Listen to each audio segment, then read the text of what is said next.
సీతాపురం గ్రామం ఆంధ్రప్రదేశ్లోని గోదావరి జిల్లాలో ఉంది. ఇది పెద్ద గ్రామం కాదు. 200 ఇల్లు, ఒక చిన్న పంచాయతీ ఆఫీస్, ఒక పాత దేవాలయం, 3-4 చిన్న దుకాణాలు.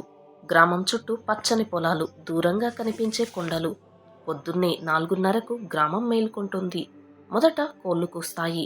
ఒకటి కూస్తే మిగతావన్నీ సమాధానం ఇస్తాయి. ఆ తర్వాత ఎద్దుల మెడలోని గంటలు ఘనఘన మోగుతూ పొలం వైపు నడిచే శబ్దం. ఆకాశంలో నక్షత్రాలు ఇంకా మినుకు మినుకుమని ఉంటాయి. కాని తూర్పు గొంతుకలో లేత ఎరుపు రంగు కలుస్తోంది. గాలిలో మట్టి వాసన, పచ్చని పంటల వాసన కలిపి వస్తోంది. గ్రామం చివర పాత బావి ఉంది. రాళ్లతో కట్టినది. చుట్టూ పచ్చని పిచ్చి మొక్కలు పెరిగాయి. అక్కడే విక్రమ్ రోజు ఉదయం 5 గంటలకు వచ్చి నిలబడతాడు. 28 విక్రమ్ 6 అడుగుల ఎత్తు, బలమైన భుజాలు, పొలం పనితో ముదురు రంగులోకి మారిన చర్మం. అతడు బావి దగ్గర కూర్చొని ఒక బకెట్ను లోపలికి వదిలి నీరు తోడుకుంటాడు. చల్లటి నీళ్లు ముఖానికి చల్లుకుంటాడు. నీళ్లు కళ్ళను మంటపెట్టినా అతన్ని పూర్తిగా మేల్కొల్పుతాయి. ఆ నీళ్లలో తన ముఖం చూసుకుంటాడు. కళ్ళల్లో ఆనందం లేదు, కోపం లేదు, కేవలం బాధ్యత మాత్రమే. విక్రమ్ చదువుకున్నవాడు. వ్యవసాయ శాస్త్రంలో డిగ్రీ పూర్తి చేశాడు. హైదరాబాద్లోని ఒక పెద్ద అగ్రిటెక్ కంపెనీ నుంచి ఉద్యోగ ఆఫర్ వచ్చింది. మంచి జీతం, ఏసీ ఆఫీస్, కార్ సౌకర్యం అన్నీ సిద్ధంగా ఉన్నాయి. కానీ అతడు ఒప్పుకోలేదు. 4 ఏళ్ల క్రితం తండ్రి చనిపోయిన రోజు అతడి జీవితం పూర్తిగా మారిపోయింది. తండ్రి గుండెపోటుతో కళ్ళ ముందు కూలిపోయాడు. ఆస్పత్రికి తీసుకువెళ్లేలోపే ప్రాణం పోయింది.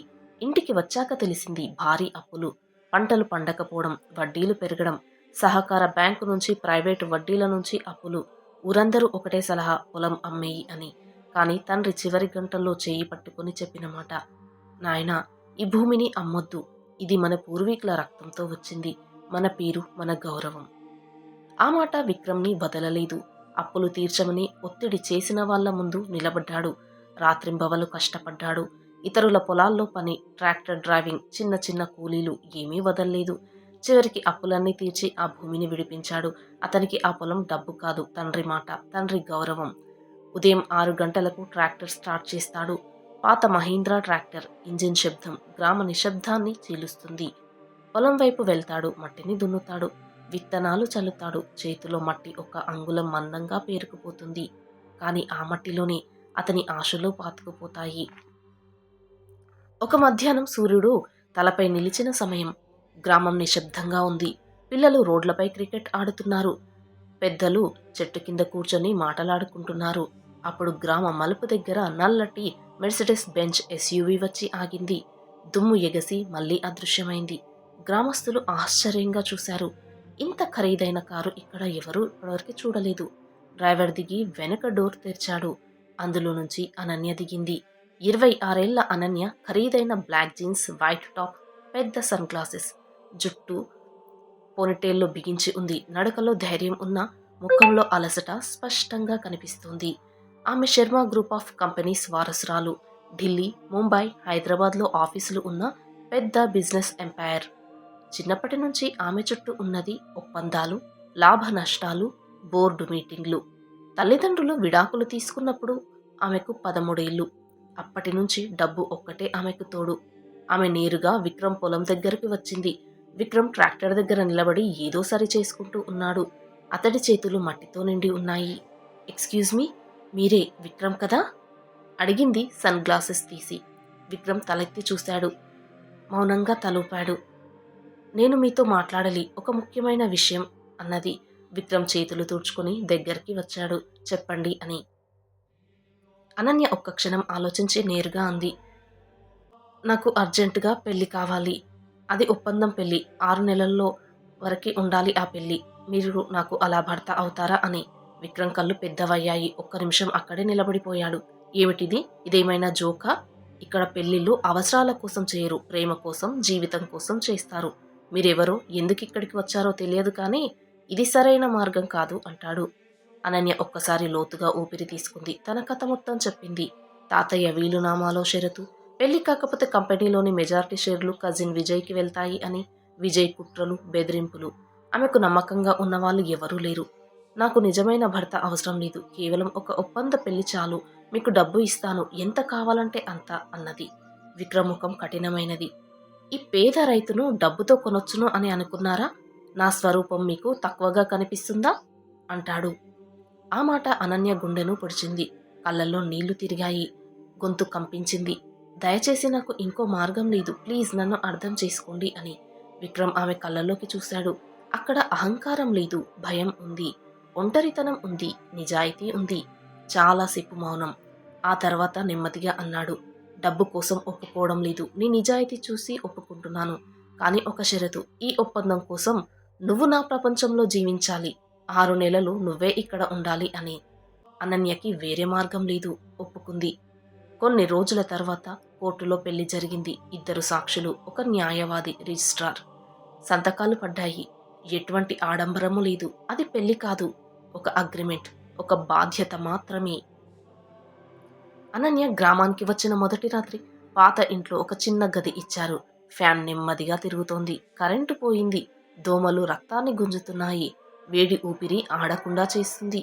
రాత్రి 11 దాటినా ఆమెకు నిద్ర పట్టలేదు. బయటకు వచ్చి నిలబడింది. విక్రమ్ ఇంకా ముందు వరండాల్లో కూర్చొని ఉన్నాడు. ఇక్కడ అసలు మీరు ఎలా ఉండగలుగుతారు ఇలా? అంది నిరాశగా. విక్రమ్ నవ్వాడు. అలవాటు పడితే జీవితం అర్థమవుతుంది. రేపు ఉదయం పొలంలోకి రా అన్నాడు. రోజులు గడిచాయి. అనన్య మెల్లగా మారింది. మొదట ఇంటి పనులు, నీళ్లు తోడడం, కూరగాయలు కోయడం, తర్వాత పొలం వైపు.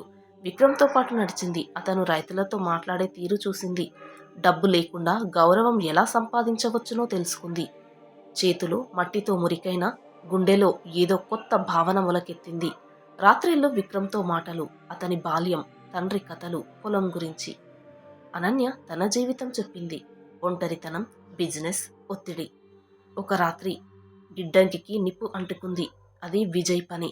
అతడు గుండాలను పంపాడు. మంటలు ఆకాశాన్ని తాకుతున్నాయి. విక్రమ్ లోపలికి దూకాడు. విత్తనాల సంచులు ఒక్కొక్కటిగా బయటకు తీశాడు. అతడి శరీరం కాలింది. చేతులు బొబ్బలు పడ్డాయి. దుస్తులకు మంటలు పట్టుకున్నాయి. అనన్య పరిగెత్తుకొచ్చి అతన్ని లాగింది. అతని చేతులు పట్టుకుని గట్టిగా ఏడ్చింది. మొదటిసారి ఎవరికోసమో హృదయపూర్వకంగా ఆమె ఏడ్చింది. విక్రమ్ ఆసుపత్రిలో కోలుకున్నాడు. అనన్య అతని పక్కనే ఉంది. ఆ రోజు తర్వాత వాళ్ళ మధ్య ఏదో మారిపోయింది. తర్వాత నగరానికి వెళ్లారు. Board meeting. అనన్య సేకరించిన ఆధారాలు, విజయ్ ఫోన్ రికార్డింగ్స్, గూండాలతో ఒప్పందాలు. పోలీసులు వచ్చారు. విజయ్ అరెస్ట్ అయ్యాడు. కంపెనీ కాపాడబడింది. ఇక మీటింగ్ అయిపోయాక అనన్య విక్రమ్ని పక్కకు తీసుకువెళ్ళింది. ఒప్పందం పూర్తయింది. ఇప్పుడు నువ్వు స్వతంత్రుడివి, వెళ్ళిపోవచ్చును అని. విక్రమ్ ఆమె వైపు చూసి ఒక చిన్న చిరునవ్వు నవ్వాడు. ఇంత దూరం వచ్చాక కూడా ఇంకా ఒప్పందమేనా? నాకు ఇక ఒంటరితనం అలవాటు లేదు అని. అనన్య కళ్ళు చెమర్చాయి. ఆమెకు నోట మాట రాలేదు. ఆమె అతడితో సీతాపురం తిరిగి వచ్చింది. ఈసారి అనన్య అతిథిగా కాదు, ఇంటి లక్ష్మిగా, అతడి భార్యగా. గ్రామంలో వారి పెళ్లి జరిగింది. పువ్వులు, మంత్రాలు, సంగీతం. ఊరంతా వచ్చింది. అనన్య సాంప్రదాయ చీర కట్టింది. విక్రమ్ పట్టుపంచె. పెళ్లి అయిపోయాక ఇద్దరు పొలం దగ్గర నిలబడ్డారు. సూర్యుడు అస్తమిస్తున్నాడు. ఆకాశం ఎరుపు రంగులో ఉంది. అనన్యకు అర్థమైంది. ప్రేమను డబ్బుతో కొనలేము. అది మనసులు కలిసినప్పుడు, ఒకరి కోసం ఒకరు బాధ్యత తీసుకున్నప్పుడు పుడుతుంది అని. ఇక విక్రమ్కి కూడా అర్థమైంది. జీవితం ఒకే చోట బంధించబడి ఉండాల్సిన అవసరం లేదు. అది విస్తరించవచ్చును అని. కానీ అనన్య బాధ్యతలు పెద్దవి. లక్షల కోట్ల ఆస్తులు, వేలాది మంది ఉద్యోగులు, పెద్ద పెద్ద ప్రాజెక్టులు. విజయ్ కుట్ర తర్వాత కంపెనీ పూర్తిగా ఆమె చేతుల్లోకి వచ్చింది. బోర్డు మెంబర్లు, షేర్ హోల్డర్లు అందరూ ఆమెను నగరంలోనే ఉండమని చెప్పారు. అనన్య మనసు రెండు మధ్య ఊగిసలాడింది. ఒకవైపు సీతాపురం, మట్టి వాసన, శాంతి, విక్రమ్. మరోవైపు నగరం, ఆమె పుట్టిన ప్రపంచం, ఆమె బాధ్యతలు. ఒక రాత్రి ఇద్దరు గ్రామంలో చెట్టు కింద కూర్చొని మాట్లాడుకున్నారు. అనన్య కళ్ళల్లో ఆందోళన. విక్రమ్, నేను ఇక్కడ ఉంటే కంపెనీ నడవదు. వేలాది మంది ఉద్యోగులు, వాళ్ళ కుటుంబాలు. నేను వదలలేను అని. విక్రమ్ చాలాసేపు మౌనంగా ఆలోచించాడు. అతని మనసులో తండ్రి మాట మారుమోగింది. భూమి, గౌరవం. కానీ అతడు అనన్య కళ్ళల్లోకి చూశాడు. అక్కడ ప్రేమ ఉంది. నీ బాధ్యతలు నాకు బాధ్యతలే అనన్య. నేను నీతో ఉంటాను. పొలాన్ని కూడా వదలను. కానీ పూర్తిగా కాదు. మనం రెండింటినీ కలిపి చేద్దాం అని. చివరికి వాళ్ళు నిర్ణయం తీసుకున్నారు. విక్రమ్ వ్యవసాయాన్ని పూర్తిగా వదలలేదు. కానీ నగరానికి వచ్చేశాడు. అనన్యతో కలిసి కంపెనీ వ్యవహారాలు చూసుకుంటున్నాడు. అతని వ్యవసాయ శాస్త్రం డిగ్రీ ఇప్పుడు కంపెనీకి ఉపయోగపడుతుంది. శర్మ గ్రూప్లో కొత్త డివిజన్ పెట్టారు, agriculture and rural development. Vikram దాన్ని నడిపిస్తాడు. రైతులకు సాయం, ఆధునిక వ్యవసాయ పద్ధతులు, సస్టైనబుల్ ఫార్మింగ్ అన్నీ అతని ఆలోచనలు. సీతాపురం గ్రామం ఆ డివిజన్కి మోడల్ విలేజ్ అయ్యింది. వాళ్ళు హైదరాబాద్లో ఒక పెద్ద ప్లాట్లో ఉంటారు. విక్రమ్ తల్లిని కూడా తనతో పాటు తీసుకువచ్చాడు. ఆమె మొదట గ్రామాన్ని వదలడానికి ఇష్టపడలేదు. కానీ ఇప్పుడు నగరంలో వారితో కొడుకు కోడలతో ఆనందంగా ఉంటుంది. అనన్య ఆమెను తన తల్లిలా చూసుకుంటుంది. సాయంత్రాలు ముగ్గురు కలిసి కూర్చొని మాట్లాడుకుంటారు. విక్రమ్ తల్లి గ్రామం గురించి కథలు చెబుతుంది. అనన్య ఆసక్తిగా నవ్వుతూ వింటుంది. ప్రతి నెలకొకసారి వాళ్ళు సీతాపురానికి వస్తారు. ఒక వీకెండ్ లేదా 3-4 రోజులు లగ్జరీ కారులో వచ్చి పొలం దగ్గర ఆగుతారు. విక్రమ్ ట్రాక్టర్ పైకి ఎక్కుతాడు, మట్టిని దున్నుతాడు.